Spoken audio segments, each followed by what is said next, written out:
रायसेन जिले के गैरतगंज के सामुदायिक स्वास्थ्य केंद्र में भाजपा युवा नेता मुदित सेजवार ने 2 ऑक्सीजन कंसंट्रेटर मशीन दान की है। इससे पहले भी मुदित सेजवार ने रायसेन में 12 ऑक्सीजन कंसंट्रेटर मशीन दान की थी। मुदित पूर्व कैबिनेट मंत्री डॉक्टर गौरी शंकर सेजवार के पुत्र हैं।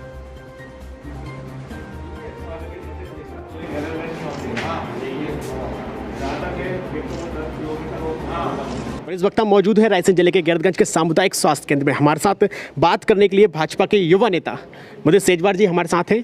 मुदित सेजवार जी ने आज गैरतगंज में 2 ऑक्सीजन मशीन यहाँ पर दी हैं।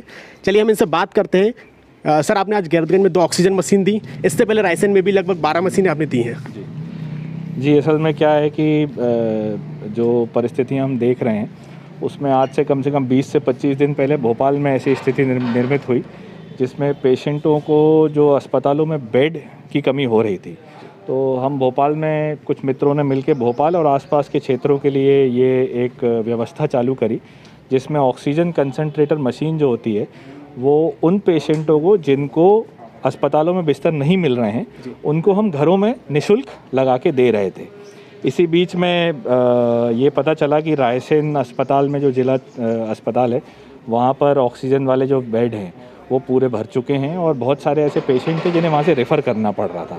तो इसलिए वहाँ से हम फिर 8-10 मशीनों की हमने व्यवस्था करी और रायसेन जिला अस्पताल था उसमें दे के जो 10 बेड हैं वो ऑक्सीजन युक्त मतलब ऑक्सीजनेटेड बेड। जिस तरीके से मध्य प्रदेश में संकट है किसी से छिपा नहीं है। मध्य प्रदेश में लगातार संकट है, बेड्स की कमी है, हॉस्पिटल्स की कमी है और दवाई मेडिसिन सारी चीज़ों के ऊपर बहुत ज़्यादा संकट मंडरा रहा है। गैरतगंज की हॉस्पिटल की स्थिति भी किसी से छुपी हुई नहीं है। तो मध्य प्रदेश सरकार से, स्वास्थ्य मंत्री जी से क्या कुछ आप अपील या निवेदन करना चाहेंगे गैरतगंज के लिए? जी, गैरतगंज पूरी साथी विधानसभा और पूरे रायसेन जिले के लिए मेरी हर उस व्यक्ति से अपील है जो जिम्मेदार है कि ये जो समय है ये एक दूसरे की मदद करने का है और हर उस व्यक्ति को आगे भी आना चाहिए और हर उस व्यक्ति को आगे आके अपनी क्षमताओं में, अपनी सीमाओं में जितना हो सकता है सकारात्मक रह के हम जनता के बारे में सोचें और हम सकारात्मक रह के काम करेंगे तो हर जो तकलीफ़ है, हर जो परेशानी है उसका हल संभव है और निकलेगा। जहाँ तक समस्याओं की बात कर रहे हैं, देखिए ये जो स्ट्रेन है आप सभी टीवी देख रहे हैं, बड़े बुद्धिजीवी साइंटिस्ट सभी बता रहे हैं, बहुत सारे लोग हम सब तैयार नहीं हैं। ये जो भारतीय स्ट्रेन निकला है इस बीमारी का, बताते हैं यूके का स्ट्रेन आया, ब्राज़ील का स्ट्रेन आया, उससे भी ज़्यादा खतरनाक है। जिस तरीके से ये फैल रहा है, पिछले साल हम देखते थे 1 व्यक्ति पॉजिटिव होता था या 2 व्यक्ति पॉजिटिव होता था। आज ऐसा होता है कि परिवार में 1 व्यक्ति अगर पॉजिटिव है तो पूरा का पूरा परिवार पॉजिटिव हो जाता है। कितनी पहले ये था कि 60 साल से ऊपर के लोगों के लिए थोड़ा मुश्किल है। अभी मैं देख रहा हूँ 30 से 40 साल की उम्र में कितनी ऐसे मेरे मित्र हैं जिनकी मृत्यु हो चुकी है। हम रोज़ कोई ना कोई केस पता चल जाता है। तो ये जो बीमारी है, इसका जो विकराल रूप है, इसके बारे में किसी को अंदाज़ा नहीं था, हम सब तैयार नहीं थे इसके लिए। तो ये हमें मानना पड़ेगा और अपनी क्षमताओं में सरकार भी काम कर रही है, जितना हो सकता है हर व्यक्ति अपने स्तर पर काम कर रहा है। माननीय मोदी जी भी काम कर रहे हैं। ऑक्सीजन की कमी थी और ये कहने में कुछ गलत नहीं है, वाकई में कमी थी, पहले से हम शायद तैयार नहीं थे, पर आज युद्ध स्तर पर ऑक्सीजन उपलब्ध कराई गई है। रेमडेसिविर इंजेक्शन की कमी थी, बहुत लोगों को मुश्किल आ रही थी, कालाबाजारी भी हो रही थी। मेरा हर उस जिम्मेदार व्यक्ति से भी निवेदन है, कई लोग ले घरों में रखे। एक मेरे परिचित उनसे बातचीत हुई, उनके घर में 10 व्यक्ति रहते हैं तो उन्होंने 60 रेमडेसिविर घर पे लेके रखी है कि कभी बीमारी होगी तो काम है। ये ऑक्सीजन सैचुरेट ये जो मशीन है कंसंट्रेटर मशीन, ये भी लोगों ने लेके घरों में रखी है। तो मेरा हर उस व्यक्ति से अपील करता हूँ मैं कि जिसको ज़रूरत है आज उसको दें। आपके घर में रह के वो किसी के काम नहीं आने वाली। जिस आज आप मदद करोगे तो आपके समय पर भगवान आपकी मदद।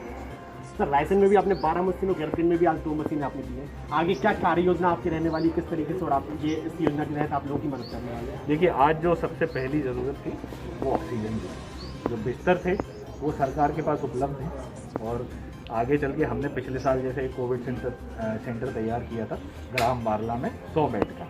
अभी भी हमने कलेक्टर साहब के सामने प्रपोजल रखा है कि अगर सरकार को आवश्यकता है तो रायसेन में जो जो हमारा निजी मकान है, जिसमें पहले पूर्व में भाजपा जिला कार्यालय संचालित होता था, उसमें 80 से 85 बेड का जो एक कोविड सेंटर है, वो 2 से 3 दिन में जब भी सरकार को आवश्यकता होगी हम तैयार करके दे देंगे। एकदम अभी उनको बेड की कमी नहीं है। आज कमी थी ऑक्सीजन की, जिसके लिए मशीन लाए। आगे जो जैसी मदद पड़ेगी, मैं बहुत सारे कार्यकर्ताओं से और क्षेत्र की जनता से टच पे हूँ। बहुत लोग फ़ोन कर रहे हैं अपने स्तर पर, जिनकी जो मदद कर सकते हैं हम सब कर रहे हैं। मैं अकेला नहीं, सभी लोग अपने स्तर पर मदद कर रहे हैं। आप सबसे भी यही आग्रह है कि ऐसे समय पर एक दूसरे की मदद करें, यही हमारी। सर, एक आखिरी सवाल, सांची विधानसभा से आप लगातार जुड़े हुए हैं, काफ़ी समय से जुड़े हुए हैं, तो सांची विधानसभा की आप जनता से क्या कुछ अपील करना चाहेंगे इस महामारी से? देखिए, आज जो विकराल रूप है इस बीमारी का, ये इतना भयावह है जिसका अंदाज़ा नहीं लगाया जा सकता। मैंने बहुत करीबी भी मेरे लोगों को 2-2, 3-3 दिन में अपनी जान गंवाते हुए देखा है। पर यहीं साथ में बहुत अच्छे ऐसे भी केस देखे हैं जो बहुत बुजुर्ग लोग हैं, 80-80, 85 साल के, वो निकल जाते हैं। बहुत सारे ऐसे भी लोग हैं जो बचे हुए हैं। बचे इसलिए हुए हैं क्योंकि एहतियात बरत रहे हैं। हमें अपनी जिम्मेदारी, आज जो सबसे बड़ी जिम्मेदारी है वो ये है कि हमें नियमों का पालन करना है। अगर हमने नियमों का पालन किया तो ही ये बीमारी आगे बढ़ने से रुकेगी, अन्यथा अगर हमने नहीं किया तो कोई नहीं रोक सकता इस बीमारी को। और वो इतना भयावह है कि वो सबको ले डूबेगी। आज उसका मतलब उसके स्वरूप का हमें अंदाज़ा नहीं है। आज पूरे भारत में जो स्थिति है, और सिर्फ भारत में नहीं, आज अमेरिका में जो स्थिति है, यूके में पिछले 90 दिन से लॉकडाउन लगा हुआ था, जो 15 दिन पहले ख़त्म हुआ, यही की ये स्थिति वहाँ थी। वहाँ पे भी अस्पतालों के बाहर स्ट्रेचरों पर लोग मर रहे थे। इटली में भी ऐसे ही मरे। तो वो जितनी भयावह है बीमारी, उसके लिए बहुत आवश्यकता है कि हमें नियमों का पालन करना है। मास्क अपने मुँह से नहीं हटना चाहिए। सबसे बड़ी और बात है, मैं खास ग्रामीण क्षेत्र के जो साथी हैं उनसे निवेदन करूँगा कि जब तक ये शहरों में था तब तक फिर भी कंट्रोल में था। अगर ये बीमारी ग्रामीण क्षेत्रों में पहुंच गई तो हम नहीं रोक पाएंगे। ग्रामीण क्षेत्रों में हम, हमारे घर में, हमारे सामने व्यक्ति कोई घर से निकल रहा है तो भी मास्क लगाना है। लोग इसको बहुत हल्के में लेते हैं। आजू बाजू घूम रहे हैं तो भी मास्क नहीं लगा रहे हैं। ग्रामीण क्षेत्रों में जो चौपालों पर बैठ रहे हैं वो भी बंद करना चाहिए। हर व्यक्ति को अपने घर से निकलते समय मास्क लगाना है। ये मास्क एकमात्र इससे बचने का उपाय है।